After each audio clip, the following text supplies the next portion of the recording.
Capítulo 6 Telefonema inesperado. Laurindo Matoso sentia-se no auge da exaltação doutrinária. Iniciava os comentários de uma trintena de noites, que seriam consagradas a estudos sobre o dinheiro à face do cristianismo, e exprimia-se, severo.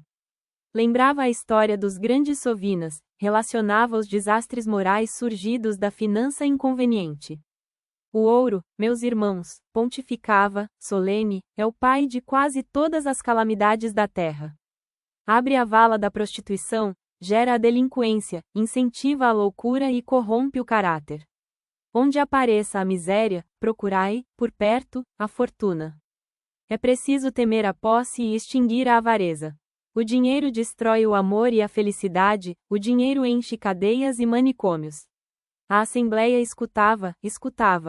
Entretanto, o exame do assunto permitia o debate fraterno e, porque muitos companheiros de raciocínio acordado não podiam exposar plenamente as teses ouvidas, Matoso viu-se para logo encurralado em perguntas diretas. Mas você não considera o dinheiro como recurso da vida? Ponderava Montes, o irmão mais velho da turma. A direção é que vale. Água governada faz a represa sustenta a usina cria trabalho e o trabalho é a felicidade de muita gente. Ora, gritava Laurindo, esmurrando a mesa, lá vem você, o filósofo espírita. Como assim? Sorriu o ancião prestimoso. E Laurindo, qualquer dinheiro desnecessário a quem o possua é porta aberta à demência.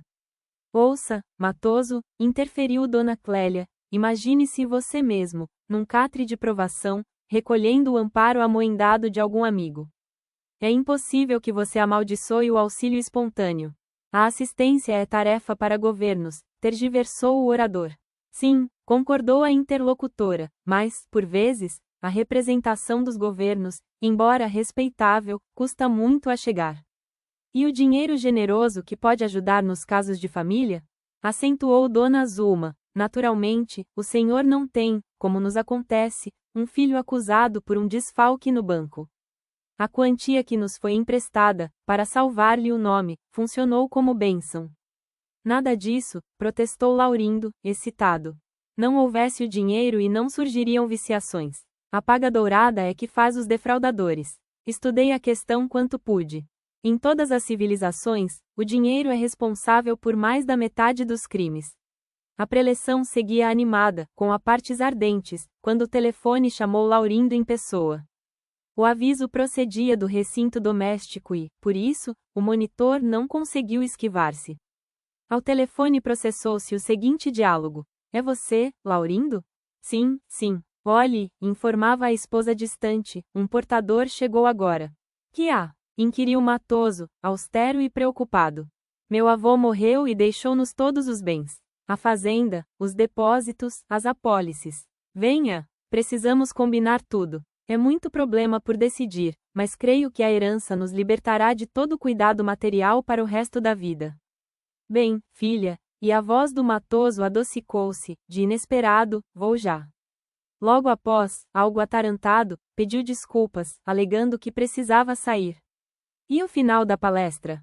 Disse Osvaldo Moura, um amigo que acompanhava as instruções, empunhando notas. Temos um mês inteiro para discutir o temário, explicou o orador. O dinheiro é o flagelo dos homens. É imperioso guerreá-lo sem tréguas. Continuarei amanhã. Os dias se passaram e, por mais solicitado ao regresso, Laurindo nunca mais voltou. Capítulo 7 Servir mais. Efraim ben Assef, caudilho de Israel contra o poderio romano, viera a Jerusalém para levantar as forças da resistência, e, informado de que Jesus, o profeta, fora recebido festivamente na cidade, resolveu procurá-lo, na casa de Obed, o guardador de cabras, a fim de ouvi-lo. Mestre, falou o guerreiro, não te procuro como quem desconhece a justiça de Deus, que corrige os erros do mundo, todos os dias. Tenho necessidade de instrução para minha conduta pessoal no auxílio do povo. Como agir, quando o orgulho dos outros se agiganta e nos entrava o caminho? Quando a vaidade ostenta o poder e multiplica as lágrimas de quem chora? É preciso ser mais humilde e servir mais, respondeu o Senhor, fixando nele o olhar translúcido. Mas, e quando a maldade se ergue, espreitando-nos à porta? Que fazer, quando os ímpios nos caluniam à feição de verdugos? E Jesus, é preciso mais amor e servir mais. Senhor, e a palavra feroz? Que medidas tomar para coibi-la? Como proceder, quando a boca do ofensor cospe fogo de violência, qual nuvem de tempestade, arremessando raios de morte? É preciso mais brandura e servir mais. E diante dos golpes, há criaturas que se esmeram na crueldade, ferindo-nos até o sangue. De que modo conduzir nosso passo, à frente dos que nos perseguem sem motivo e odeiam sem razão? É preciso mais paciência e servir mais. E a pilhagem, Senhor? Que diretrizes buscar, perante aqueles que furtam, desapiendados e poderosos, assegurando a própria impunidade à custa do ouro que ajuntam sobre o pranto dos semelhantes? É preciso mais renúncia e servir mais.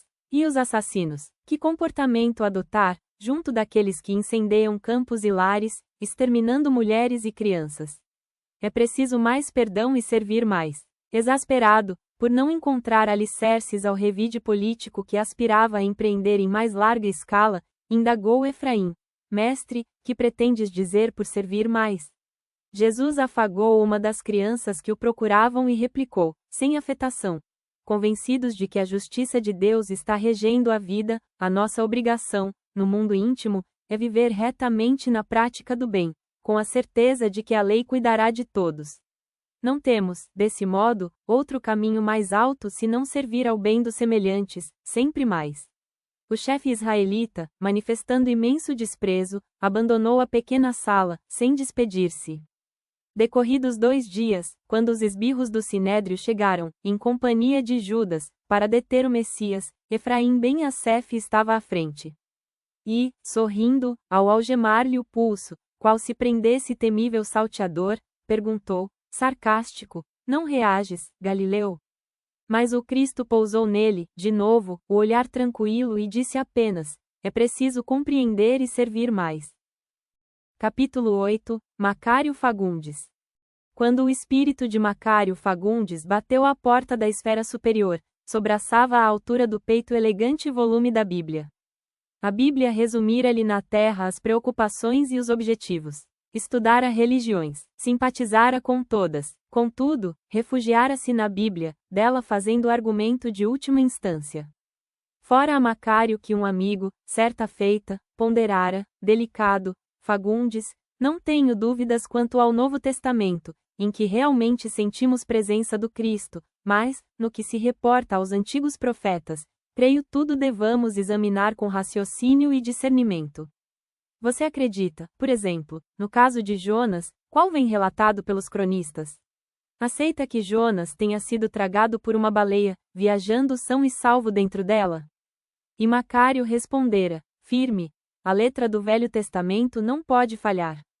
Acredito piamente que a baleia engoliu Jonas para que ele cumprisse a missão de que estava incumbido, e, se estivesse escrito na Bíblia que Jonas engolira a baleia, eu aceitaria a informação com a mesma fé.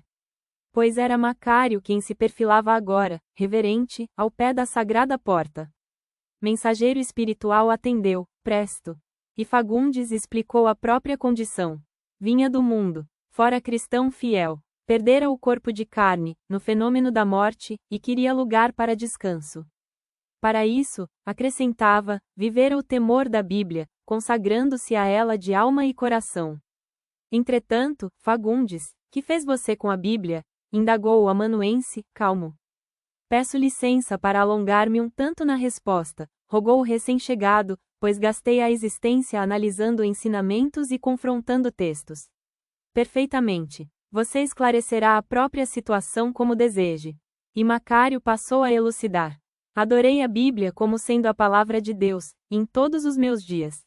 Sei que outros estudantes possuem apontamentos mais ou menos diversos de minha estatística pessoal, efetuada em longo tempo de estudo.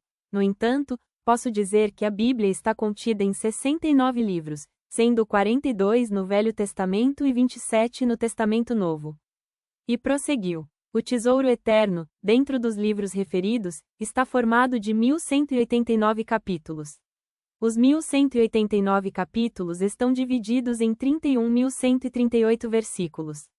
Os 31.138 versículos possuem 774.748 palavras. As 774.748 palavras estão articuladas com 3.566.512 letras.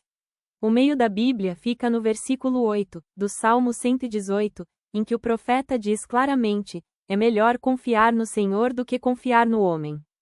O versículo mais longo é o de número 9, do capítulo 8, do livro de Ester, que relaciona uma ordem de Mardoqueu, e o versículo mais curto é o de número 35, do capítulo 11, do Evangelho de João, que dá notícias do pranto de Jesus por Lázaro morto. Creio seja desnecessário alinhar anotações vulgarmente sabidas, mas é importante apontar que a Bíblia gastou cerca de 1000 anos para ser escrita, e está traduzida em mais de 1000 línguas e dialetos. Macário silenciou. Admitindo que ele apresentara quanto pretendia, o mensageiro replicou: efetivamente, a sua cultura do livro sagrado é espantosa, mas houve um mal-entendido. Desejamos saber o que você realizou com a Bíblia no coração e nas mãos.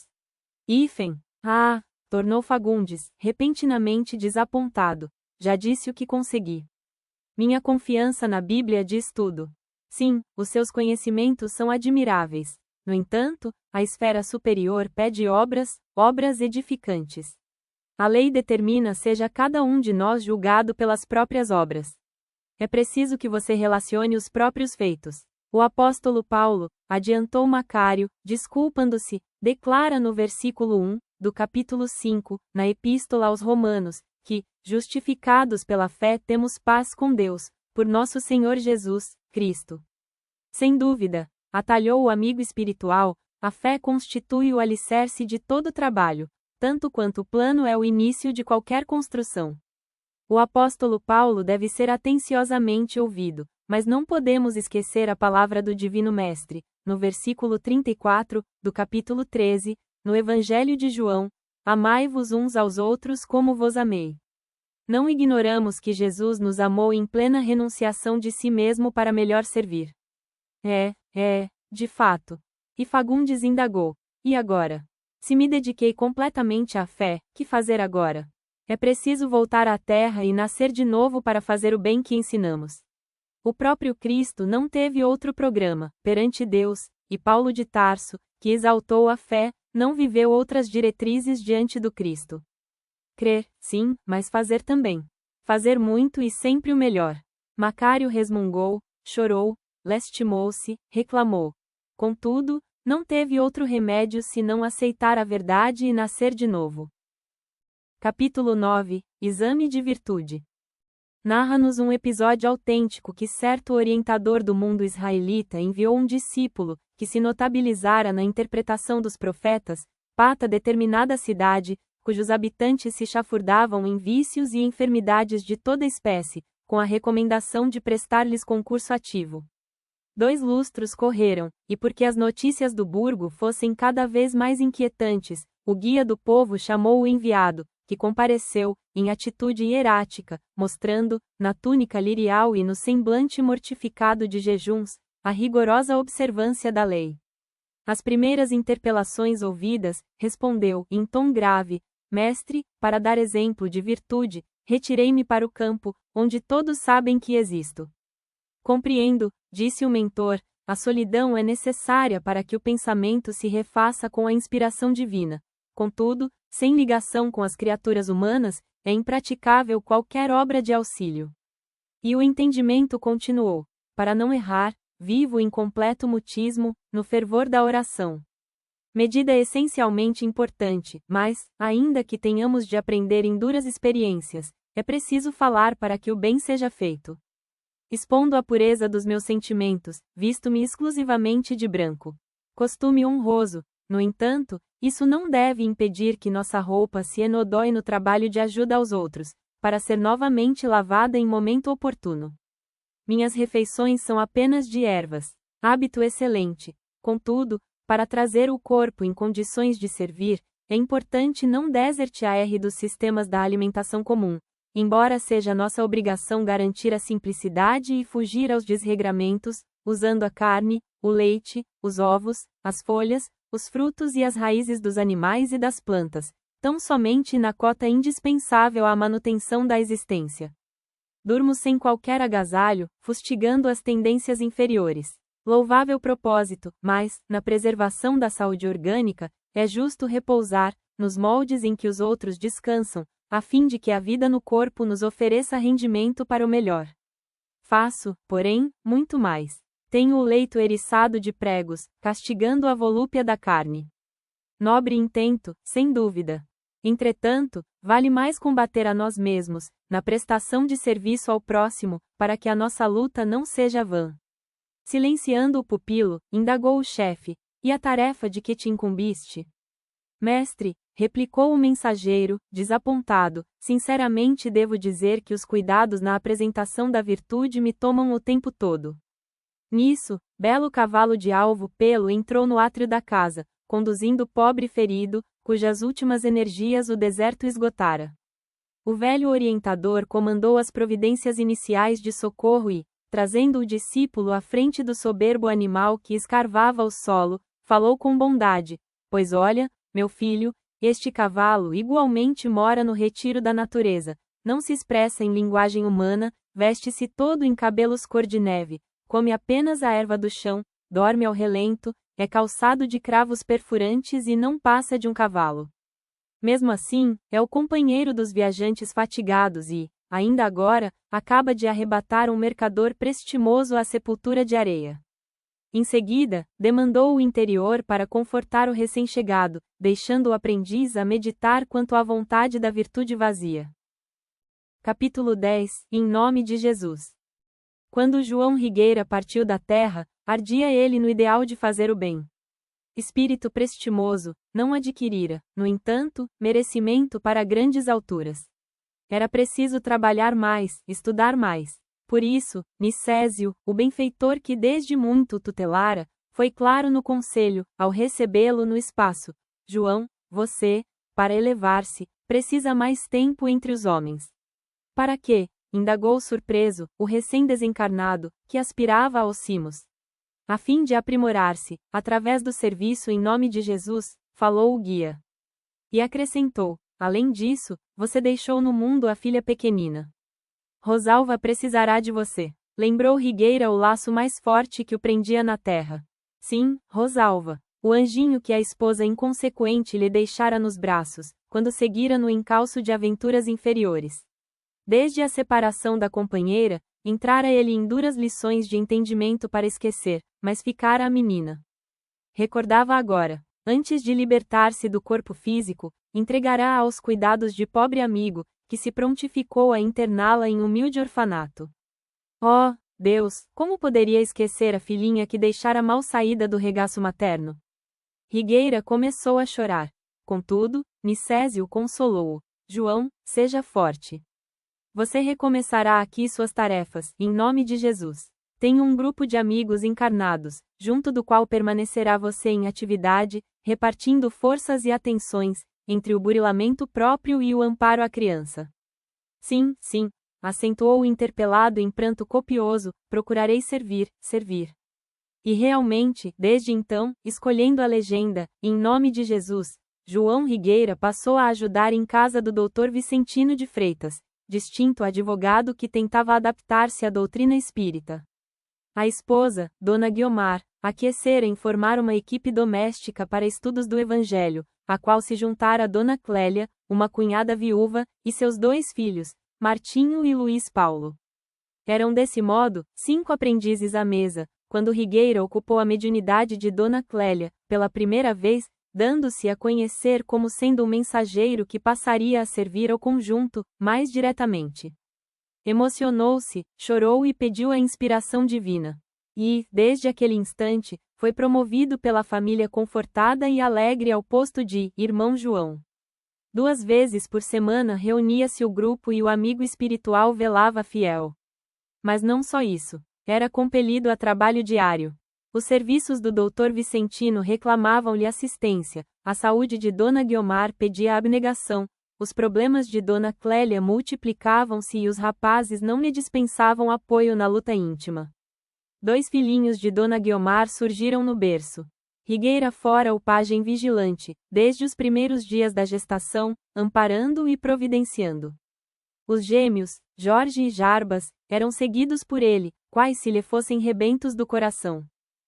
Atalaia incansável. Passes magnéticos e rodo para que os meninos se ajustassem. Enfermagem no sarampo e auxílio na coqueluche. Socorro contínuo ao campo orgânico de Dona Guiomar, que aleitava dificilmente. Bálsamo invisível nos nervos do Dr. Vicentino.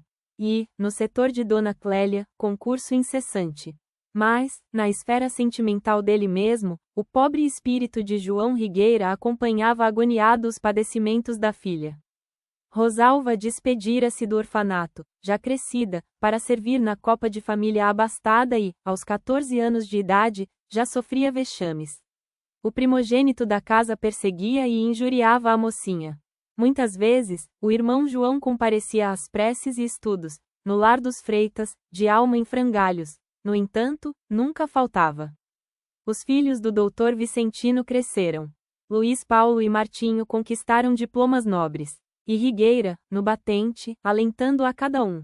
À vista de tamanho devotamento, toda a família condecorava-lhe o nome com referências especiais.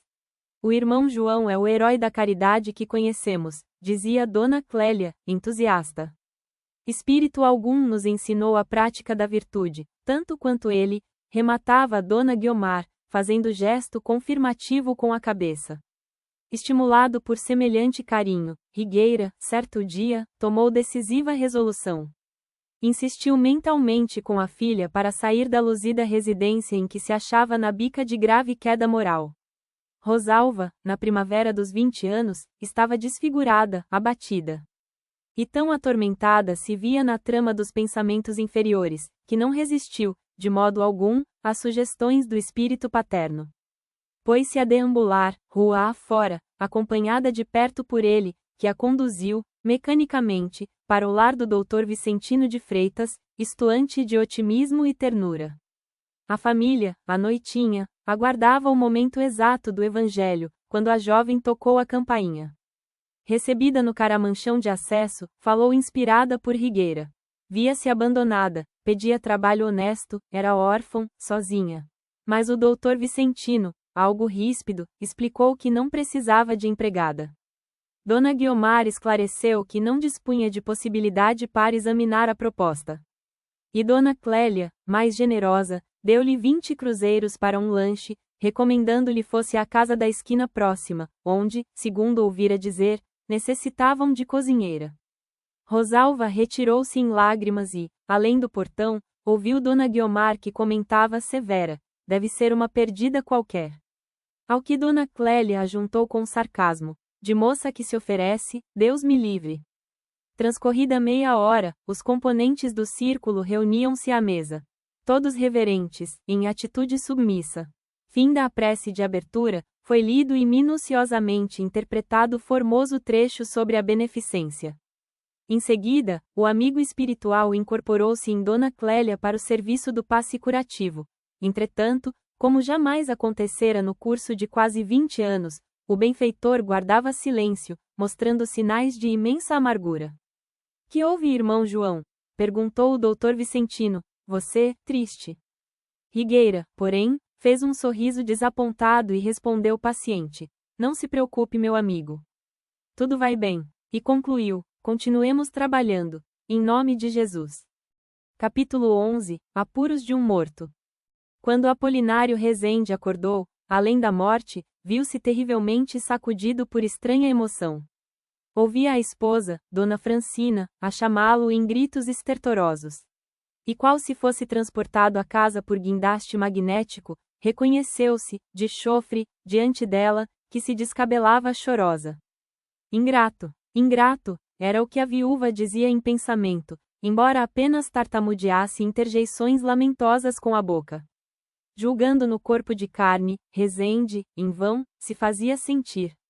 Gritava pela companheira. Pedia explicações. Esmurava a mesa em que a senhora apoiava os cotovelos. Dona Francina, entretanto, procedia como quem lhe ignorava a presença. O infeliz, no primeiro instante, julgou-se dementado. Acreditava em pesadelo e queria retornar à vida comum, despertar. Beliscava-se inutilmente. Nisso, escutou o próprio nome no andar térreo. Despencou-se e encontrou Maria Isa, a copeira que se habituara a estimar como sendo sua própria filha, em conversação discreta com o advogado que lhe era amigo íntimo. O doutor Joaquim Curado ouvia, atento à moça, que lhe confidenciava uma infâmia.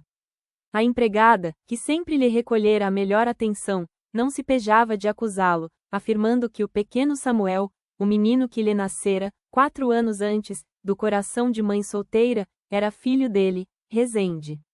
A serviçal, no extremo da calúnia, dramatizava em pranto. Dizia despudorada, que seu filhinho Samuel não podia privar-se da herança, que ela, em outros tempos, vivia sofrendo injuriosas cenas de ciúme, por parte da patroa, e que estava agora resolvida a colocar a questão em pratos limpos. Apolinário cerrou os punhos e dispunha-se a esbofeteá-la, quando o causídico asseverou: bem, desde que o Rezende morreu. O pobre espírito liberto sofreu tremendo choque. Morrera então? Que significava tudo aquilo? Sentia-se louco. Gritou desesperado, lembrando fera aguilhoada no circo, mas os 2 interlocutores nem de leve lhe perceberam a reação, e o entendimento continuou. Chorando copiosamente, Apolinário ficou sabendo que o inventário dos seus bens seguia em meio, que Maria Isa alegava-se seduzida por ele e exigia mais de 2 milhões de cruzeiros, parte igual ao montante que se reservava a cada um de seus filhos. O doutor Joaquim falava em exame de sangue e pedia provas. A moça notificou que Renato, o filho caçula de Dona Francina, fora testemunha da experiência infeliz a que se submetera, em acedendo às tentações que lhe haviam movidas pelo morto. Aterrado, Rezende viu seu próprio filho mais novo entrar, achamado, no parlatório doméstico, apoiando a invencionice. O jovem, que ultrapassara os 22 de idade, preocupava-o sempre, pelo caráter leviano, contudo, não foi sem espanto que passou a escutá-lo, confirmando a denúncia. Perante o advogado, surpreendido, Renato anunciou que simplesmente tocado pela compaixão, deliberara ajudar Maria Isa, declarando que o pai, pilhado por ele em vários encontros com ela, resolvera confiar-lhe a verdade, salientando que, um dia, quando viesse a falecer, o menino Samuel não devia ser esquecido, de vez que lhe devia a paternidade. Rezende, tomado de repugnância, desmentia tudo, até que lhe pareceu ouvir os pensamentos do filho, compreendendo, por fim, que Renato se mancomunara com a copeira, de modo a senhorear metade da importância que a ela fosse atribuída pela justiça. Entendeu a chantagem. O rapaz pretendia o maior quinhão e, para isso, não vacilava em enxovalhar-lhe o nome. Abatido, procurou Reinaldo, o filho mais velho, moço de comportamento exemplar. Entretanto, foi achá-lo no gabinete, conformado com a situação. O irmão desfechara habilmente o golpe e o primogênito preferia perder parte da herança a desrespeitar a memória do pai. Voltou Rezende ao quarto da esposa e debalde quis confortá-la. Dona Francina ensopara o lenço de lágrimas. Não chorava tanto o dinheiro de que deveria dispor. Lastimava a suposta infidelidade do falecido marido. Recordava todos os dias felizes, em que ambos haviam desfrutado confiança perfeita. Era preciso ser desumano para que lhe mentisse, qual o fizera, dentro do próprio lar. Ansiava conservá-lo puro, na lembrança, viver o resto da existência preparando-se para reencontrá-lo. Entretanto, esforçava-se Rezende para consolá-la, a procurar em si mesmo a razão por que sofria semelhante prova, quando lhe ocorreu um estalo na consciência. Via-se recuar. Sim, Maria Isa recebera dele tão somente considerações respeitosas. Contudo, Julieta surgia-lhe agora. Fora-lhe a companheira da juventude, 40 anos antes. Menina de condição modesta aguenta-lhe a ingratidão. Cedera aos seus caprichos de moço impulsivo e passara a aguardar-lhe um filhinho, confiando no casamento. Examinando, porém, as próprias conveniências obrigara Julieta a sujeitar-se a vergonhoso processo abortivo e, em seguida, ao vê-la frustrada, abandonou-a na vala do meretrício. Rezende, atormentado em dolorosas reminiscências, inquiria a si próprio se a calúnia de Maria Isa seria a resposta do destino ao sarcasmo em que lançara Julieta. Onde encontrar a vítima de outra época? Por outro lado, ali estava Dona Francina, a reclamar-lhe assistência, e Maria Isa, a quem devia perdoar a seu turno. Tateava o crânio em fogo. Atravessava o primeiro dia de consciência acordada, depois da morte, e parecia estar no ínfero mental, desde muito tempo. Caiu a noite e Rezende permaneceu aflito junto da esposa, tentando em vão falar-lhe durante o sono. Manhã cedo, Dona Francina levantou-se, orou à frente da própria imagem dele, na foto de cabeceira, tomou grande ramo de flores e saiu na direção de um templo. Apolinário seguiu-a, reconhecendo emocionado, que a esposa encomendara um ofício religioso, a benefício da sua felicidade. Findas as preces, Dona Francina tocou para o cemitério. Só então Rezende veio saber que a leal companheira comemorava o 6º mês de sua partida. 183 dias de inconsciência na vida espiritual. Assombrado, fitou a esposa, que se ajoelhara à frente do seu próprio túmulo. Entre angustiado e curioso, inclinou-se para a lápide e soletrou espantadiço: aqui jaz Apolinário Rezende.